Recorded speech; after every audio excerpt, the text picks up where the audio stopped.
Ngayon naman natin po pag-usapan ngayon yung tungkol sa Matthew chapter 7 verse 21 to 23.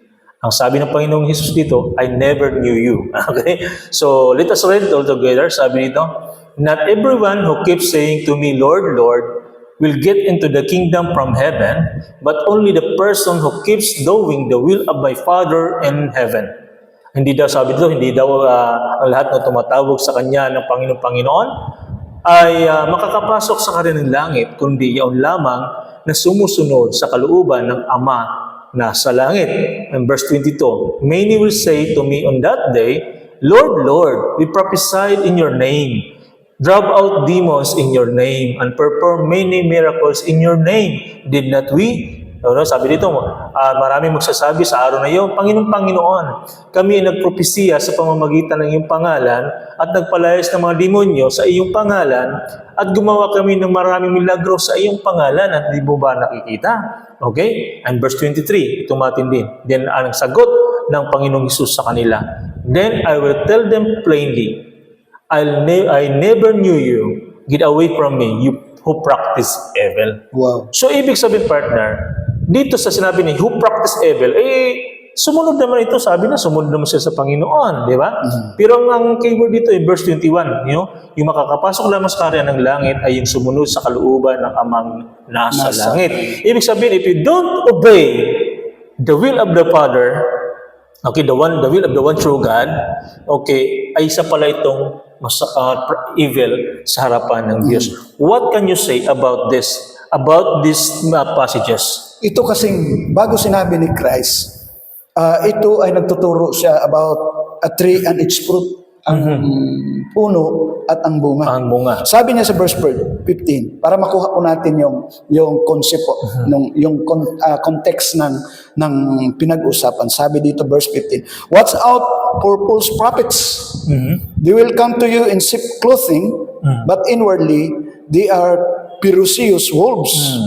By their fruit you will recognize them. Do people pick grapes from thorn bushes or pigs from twisters?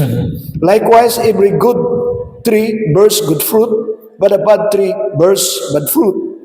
A good tree cannot bear bad fruit, and a bad tree cannot bear good fruit. Every tree that does not bear good fruit is cut down and thrown into the fire. Thus, by their fruit, you will recognize them. At ito ang conclusion. Nagkaroon ng conclusion. Not everyone who says to me, Lord, Lord, will enter the kingdom of heaven, but only he who does the will of my Father who is in heaven. Ito mga kapatid, kaya napaka-delikado nito. Alarming po ito sa mga tulad naming nangangaral at nagtuturo. Ito po dapat ang ating ingatan. Kasi na kapag isang puno, ito ay tumutukoy sa mga mangangaral. Kaya ang mga mangangaral at tagapagturo, nakikita ang bunga sa kanilang itinuturo. Kaya nga sabi ko, hindi ko dinidipinsahan ang relihiyon o kung anumang sikta mayroon ako. Dahil hindi po yun makapagliligtas sa akin. Amen. Hindi rin ako mabibless doon, hindi rin magagalak sa akin ang Panginoon kung lagi kong dinidipinsahan yung grupo ko. No? Kundi, narito tayo, tinawag tayo ng Diyos upang tayo ay maging honest sa ating ituturo. No? Hindi nang dahil sa mga bagay-bagay kasi marami ngayong mga mangaral, hindi ko linalahat, no? Na kapag tinitingnan mo ang bunga ng kanilang pagtuturo, marami tayong nakikita hindi align doon sa katuwiran ng Diyos. Halimbawa, isang mangaral babaero, no? Pero nagpe-perform ng signs, wonders, and miracles. Oo, yung matindi part kasi sabi dito, nag-perform ng many miracles. Pangalan ng Panginoong Hesus. Meron akong kaya alarming ito para sa ating lahat. Hindi lang sa ating dalawa partner, kundi sa ating mga kasama at sa mga nanonood. No? Very alarming. Kaya wag mong ipagyayabang na ikaw magaling mangaral, na ikaw magaling magturo, No? At kung may mga milagro ang buhay mo. Kaya nga sa una nating pinag-aralan, kailangan makita ang dalawa. Yung good fruit, yung uri ng buhay mayroon tayo, ng pamumuhay tayo, na hindi natin dinadagdagan ang salita ng Diyos. Hindi natin minamanipula yung mga tao. Kasi maramihan ngayon, ginagamit nila yung kanilang pagiging man of God ko, no? Matakot kayo sa akin dahil ako, anak ako ng Diyos, sugo ako ng Diyos. Kapag hindi kayo sumunod sa akin, hindi kayo sumusunod sa Diyos, yung mga tao, mayroon akong naalala, kaibigan ko, nandoon siya sa isang fellowship, dati naming, doon siya nagpipellowship sa dati kong kasama. No? Sabi niya, Pastor, talagang susunod ako. Bakit hindi ka susunod? Ginagamit ang pangalan ng Diyos eh. Yun ang nakakatakot. Ako partner, takot na takot. Almost naman partner, lahat naman ng mga denomination ginagamit ang pangalan ng Panginoong Jesus. Okay. Hindi lang sa pangalan ng Panginoong Diyos na siya na Ama, ng Diyos ni Abraham, kundi mismo ang pangalan ng Mesiyas ay ginagamit na alam sa pangangaral nila. Pero kaya tama nga dito, makita natin na sabi sa pamamagitan ng gawa. Kaya minsan naman, maging masusi din naman yung mga mananampalataya pagdating sa gawa. Kasi minsan may mga tao talagang ginagawan lang ng masamang gawa. Gumaga, ginagawan lang ng kasamaan na pinagkikwentuhan, ng di tama, pero total hindi naman ginagawa ng pastol na yon, okay, ng lingkod ng Diyos na yon. Pero meron talagang mga tao na may mga lingkod talaga, ginagawa talaga nila yung hindi maganda sa paningin ng Diyos. Katulad ng sinasabi mo, partner, minister ka, nag-work ka sa Signs and Wonders Miracles, pero babaero ka. Sinungaling ka, magnanakaw ka, ganun na nagpapagaling ka ng may sakit, pero ganun iba yung ginagawa mo. Because sa totoo lang, sa ating experience partner, alam natin na mayroong mga taong ganito. Pag nakaharap doon sa altar ay talagang magaling, no? Magaling silang. Hindi naman natin sinisira yung pangalang pastor because tayo pastor din naman. No, hindi, wala tayong sinisira dito. Ang ating pinag-usapan lang dito ay realidad ng buhay. No? Because Jesus Christ says, I never knew you, get away from me, you who practice evil. Sapagkat nag-brag po itong mga mister na ito in Matthew chapter 7 verse 22, sabi dito, many will say to me on that day, Lord, Lord, we prophesy in your name, drive out demons in your name, and perform many miracles in your name. Did not we? So ito yung parang nagbabrag sila, na parang nagmamalaki sila sa harapan ng Panginoon, pero kilala sila ng Panginoong Jesus. Amen? Because of the authority na binigay ng Ama sa Kanya, nalalaman niya ang puso ng tao. Kaya sabi nga niya dito, sa verse 21, not everyone who keeps me saying to me, Lord, Lord, will get into the kingdom from heaven, but only the person who keeps doing the will of my Father in heaven. Pag sinabing who keeps doing the will of my Father, ibig sabihin nito, na patuloy na magtatrabaho sa kalooban ng Diyos kahit nahirapan, kahit anong sitwasyon niya ay napakabigat, nagpapatuloy siya at hindi siya bumibitiw. Ito yung sinasabi ng Panginoon. Kaya partner, nakakatakot. Ito tama yung sinasabi. Kaya nga partner, alam nyo, kung papipiliin lang ako, mabuti pa hindi ako nagpastor. Dahil malaki ang pananagutan. Malaki ang pananagutan. Napakalaki ng pananagutan sa mga itinuturo mo. Kung pwede nga lang ibalik ako sa panahon na yon at muli akong papipiliin, hindi lang ako magkasala kay Lord. Ayaw ko na talagang magpastor dahil nakita ko. Grabe, gumagawa ka ng tama, nakikita sa buhay mo ang pagiging totoo, ginagawan ka ng kwento. Yun yung matindi nga, yun yung masakit. Kaya, tapos, ang matindi pa, ang mga tao, kung saan yung mali, doon pa naniniwala. Alam mo kung bakit ganun, partner? Napapansin ko kasi ang mga taong namumuhay sa laman, patay ito eh.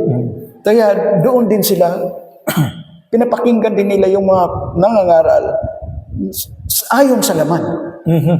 No? Kaya nga nagkakaroon dito ang tunay na mga citizen ng Kingdom of Heaven, yung sinabi ng Romans chapter 8 ay hindi na namumuhay sa laman, kundi namumuhay na sa spiritual na pamumuhay. Dahil ito yung kalooban ng Diyos. Maari kang makagawa, kasi matalino ang demonyo eh. Noong ikukwento ko lang, dati pa akong membro ng isang cult dito sa Pilipinas. Sikat po itong cult na ito. Meron silang kapangyarihan na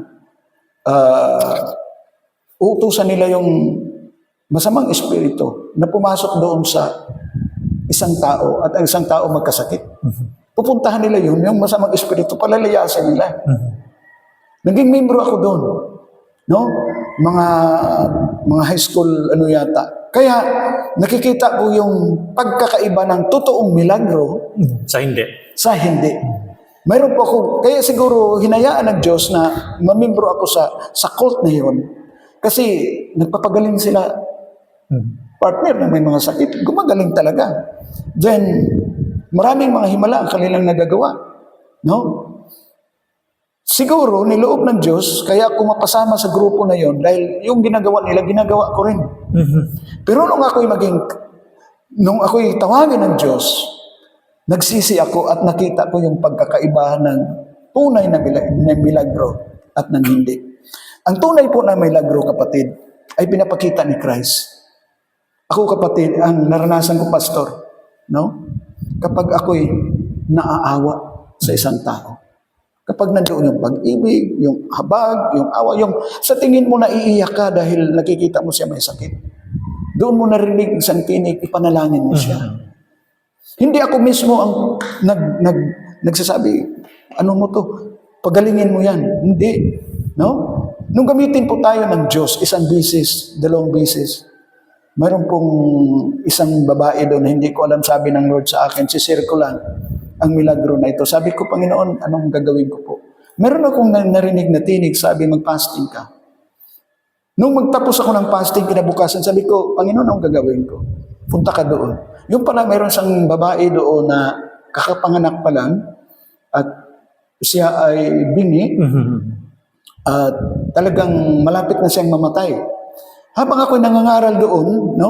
Kasi nangangaral ako, tapos tinatanggap ko sila sa Panginoon. Sabi ng ina, ito po, kasi linagyan na partner ng kumot.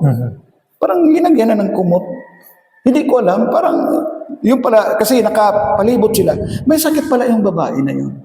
At sana isang araw magpapatotoo siya kung magkita kami na itong kinikwento ko ay totoo. So pinalangin ko siya sa Panginoon.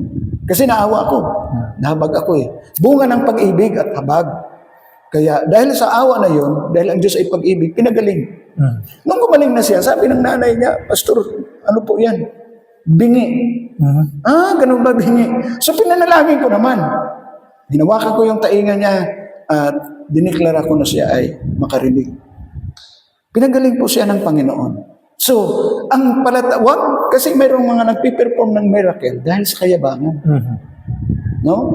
Kailangan antayin natin ang Diyos kapag punong-puno po ng pag-ibig, habag at awa natin. Kapag mayroong may mga sakit dyan, papagalingin po yan ng Diyos. So dito, partner, hindi na natin pag-usapan kung nagmamataas o nagmamalaki because ang ating topic dito ay yung nagpapagaling din ng mga tao na ito na may na nagperform ng miracles, nagpalaya sa mga demonyo at nagpropesiya sa pangalan ng Panginoon Hesus. Pero ang matindi nga dito ay, sabi dito, hindi ko kayo kilala. Which, babalik tayo doon sa mga previous verses sa itaas nitong 21. Okay, sa mga verses 15 hanggang sa 20, ay nakita natin na bunga ang tinitingnan dito. Bunga talaga. Kaya hindi ibig sabihin na nagpapagaling ka na may sakit, nagpapropesya sa pangalan ng Panginoon Hesus, nagpalayas ka ng demonyo, kung hindi naman nakita sa iyo ang bunga. Ang bunga. Bunga bilang isang tunay na Kristiyano. Tunay na. Kung nasa iyo ang Espiritu ni Kristo. Espiritu ng ay kung hindi ito makita, delikado. Yan. Kasi pwedeng kasing manggaya ang kaaway. Yes, totoo Pwede talaga. kasi minsan hindi alam ito ng tao na ginagamit na pa sila ng kaaway. Kaya dapat tayong mapagmatsyag, dapat yung ating mga gawa ay naalinsunod sa kalooban ng Ama. Amen? Kaya keeps doing the will of the Father in heaven, the one true God. So that ito yung ating clue na binigay ng Panginoon Hesus sa mga nagpapahayag ng salita ng Diyos, nagpropesiya, sa nagpalayas ng demonyo, at nagperform ng miracles. Yung pong gawa, yung works, yung character ng tao, yung attitude, dapat nakita ito. Kasi mahirap po na marami po talagang Kristiyano ngayon na 30 years na silang Kristiyano, pinagmamalaki pa. 30 years na silang gagiling sa Diyos, pinagmamalaki pa. Pero pag mayroong isang isang senaryo, ay daig pa nila ang isang hindi nakakilala sa Diyos pagdating sa pag-uugali. Kaya maging maingat tayo. Kaya maging maingat. Maging maingat tayo sa ating paglilingkod. No? Kaya nga sabi ni Paul, work out your salvation With trembling and with fear. fear and trembling. Kaya nga sabi dito sa Romans chapter 8, verse 9, B, and if anyone does not have the Spirit of Christ, he does not belong to Christ. Yeah. Ito ang dapat natin. Ito yung sinasabi mo, kapatid, na partner, na fruit, Fruit, yes. bunga. Makita talaga sa atin si Kristo. Kung ano ang karakter ni Kristo, yung kanyang moral attributes, yun din dapat ang makita sa atin. No? Kasi mula sa moral attributes na yun, doon, yun ang key upang makita ang kapangyarihan ng Diyos sa ating mga buhay. Amen. So, Tingnan natin si Christ, bago lang tayo. Bakit gumagaling yung mga may sakit? Kasi naaawa siya. Bunga ng awa, kaya nakakagawa ng milagro si Christ dahil na rin sa need, no? Kapag naawa siya, doon gumagawa ng milagro. Kung kayabangan siguro, hindi ganun, no? amen. Sige, partner, salamat sa iyong pagpapahayag. Mayroon pa tayong mga susunod na videos. Sunod naman natin ito pag-aaralan. Mayroon man tayong pag-uusapan na mga controversial na verses na kailangan lang ipaliwanag. Basta tandaan ninyo, ang nakasulat doon sa Deuteronomy, bawal dagdagan, Bawal bawas. bawal bawasan.